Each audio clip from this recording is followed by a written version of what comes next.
ताउते तूफान चला गया है, लेकिन तूफान से बर्बादी के निशान परेशान कर रहे हैं। महाराष्ट्र के पालघर में फंसे जहाज से अब भी तेल का रिसाव हो रहा है। जहाज में 80,000 लीटर डीजल है और तेल के रिसाव से समुद्री जीवों को बड़े नुकसान की आशंका है।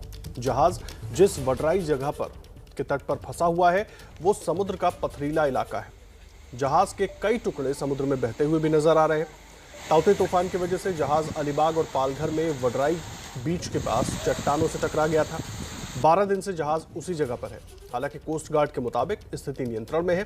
तेल का टैंक अभी टूटा नहीं है, लेकिन ये तस्वीरें हम आपको दिखा रहे हैं जहां पर जहाज से रिसता हुआ डीजल वहां समंदर में फैल रहा है। हालांकि उसको ब्लॉक करने की कोशिश वहां पर की गई है, लेकिन क्योंकि हाई टाइड है कई बार तो उस वैसे में ये तेल इस ब्लॉक को पार करके आगे भी निकल जाता है। और लोगों की चिंता आसपास की यही है कि अगर ये तेल समुद्री इलाके में फैल जाता है तो जनजीवन को भी उतना ही नुकसान होगा और उसके साथ साथ जो मछुआरे उस इलाके में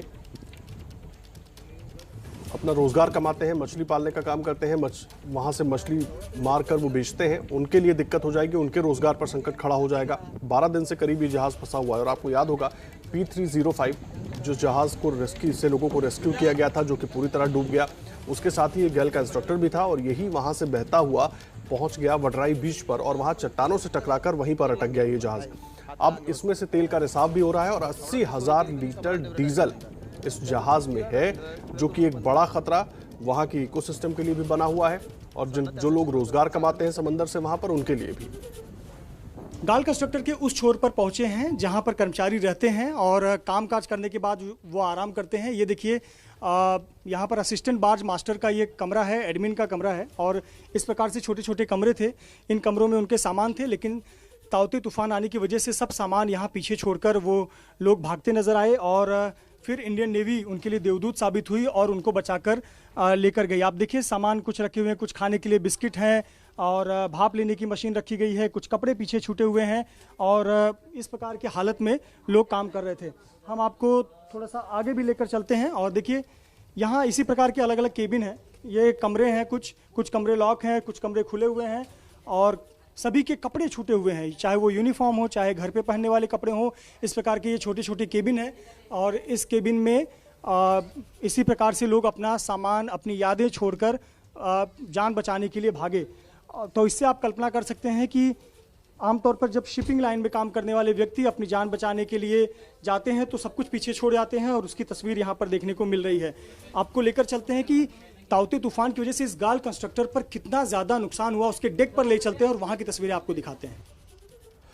और देखिए लगातार एबीपी न्यूज इस जहाज में मौजूद डीजल की वजह से जो खतरा वहां पर फैल रहा है उसको लेकर आगाह कर रहा है और प्रशासन से भी यही उम्मीद है कि जल्द से जल्द इसको हटाने का काम वहां पर शुरू किया जाए। और अभी क्या स्थिति है बताने के लिए हमारे साथ जुड़ रहे हैं पालघर से ही हमारे सहयोगी सूरज ओझा। सूरज, अभी क्या हालात है वहां पर? क्या कुछ काम शुरू हुआ प्रशासन की तरफ से या शिपिंग कंपनी की तरफ से या ओएनजीसी की तरफ से कोई वहां पर पहुंचा है उस जहाज को देखने के लिए, उसको हटाने की कोशिश करवाने के लिए? आदर्श, मैं आपको बता दूं मैं वडराई बीच पर ही हूं और आप देखिए कि आपको हेलीकॉप्टर विजुअल्स में दिखाई दे रहा होगा। ये इंडियन कोस्ट गार्ड का हेलीकॉप्टर है जो पूरे इलाके का मुआयना कर रहा है और शायद से इस गल कंस्ट्रक्टर के ऊपर लैंड भी कर सकता है। और ये मुआयना इस वजह से कर रहा है ताकि ये पता लगा सके कि कब कैसे इस पूरे ऑपरेशन को अंजाम दिया जा सकता है। विजुअल में देखिए कि ये गल कंस्ट्रक्टर के ऊपर ही पूरा फ्लाई कर रहा है। इससे पहले एक और हेलीकॉप्टर आया था जो पूरे इलाके का मुआयना करके गया था ताकि ये ऑपरेशन को कैसे अंजाम दिया जाए, किस तरह से जो ऑयल रिसाव हो रहा है उसे रोका जा सके। और साथ ही आपको बता दें कि सबसे बड़ा जो खतरा है इस गल कंस्ट्रक्टर पे 78,000 लीटर डीजल है जो कि किसी खतरे से कम नहीं। लेकिन जिस तरह से डिफेंस के लोगों ने बताया कि उसमें किसी भी प्रकार का रिसाव नहीं है, वो सुरक्षित है। लेकिन इसे वो जो डीजल है उसे इस पूरे गल कंस्ट्रक्टर से बाहर निकालने की ज़रूरत है जिस ऑपरेशन को किया जा रहा है। और साथ ही जैसे ही हाई टाइड आएगा, मैं फिलहाल आपको दिखा दूं कि हाई टाइड आने ही वाला है, पानी का जो स्तर है वो बढ़ते जा रहा है और जिसके बाद ये जो गल कंस्ट्रक्टर है इसको भी निकालने का यहाँ पे काम किया जाएगा क्योंकि ये पूरी बहुत ही बुरी तरह से चट्टानों के बीच में फंस गया है। तो आखिर ये पूरे ऑपरेशन को कैसे अंजाम दिया जाए, इस पूरी प्रक्रिया को किया जा रहा है। आदर्श, आप विजुअल्स में देखिए ये कोस्ट गार्ड का हेलीकॉप्टर है, ये किस तरह से पूरा मुआयना कर रहा है गल कंस्ट्रक्टर के आसपास से ताकि ये ऑपरेशन कैसे किया जाए इसकी रूपरेखा तय की जा सके।